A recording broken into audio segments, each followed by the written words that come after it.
ஒரு நண்பர் எனக்கு நல்லா தெரியும். நண்பருடைய பேரை மட்டும் மறைச்சிருவோம்.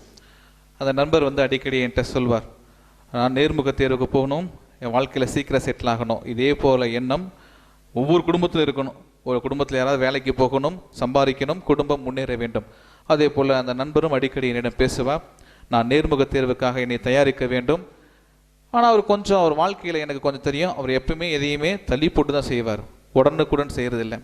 நேர்முக தேர்வு வந்துச்சு, போனார். போகின்ற பொழுது தாமதமாக போனார். நேர்முக தேர்வில் அவர் தேர்வாகவில்லை என்பதை தெரிவிக்கின்ற பொழுது முகவாட்டத்தோடு தான் தலையை தொங்க போட்டு தான் சொன்னார்.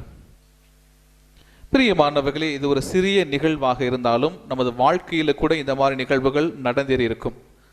பல்வேறு கட்டத்தில் பல்வேறு முயற்சிகளில் நான் இதை செய்ய வேண்டும், இந்த காரியத்திலே நான் வெற்றி கொள்ள வேண்டும் என்கின்ற முனைப்போடு நாம் போராடி கொண்டிருப்போம்.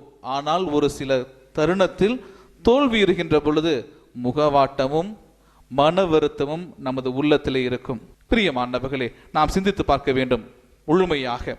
நமது வாழ்வில் சின்ன சின்ன காரியத்தில், சின்ன குழந்தைகள்லேருந்து பெரியவங்கள் வரைக்கும் ஏதாவது ஒரு வீழ்ச்சியில், அந்த மனித பலவீனத்தில் சிக்கி நாம் தவிப்பது உண்டு. நாம் தவிக்கின்ற அந்த நிலையிலேயே ஆண்டவர் நம்மை விட்டு விடவில்லை.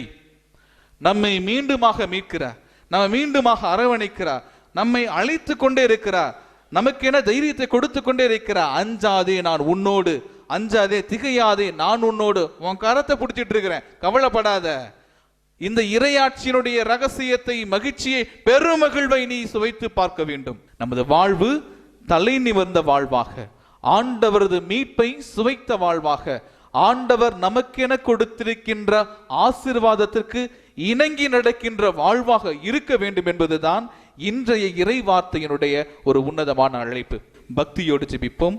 வல்ல இறைவன் நல்லருள் செய்வார்.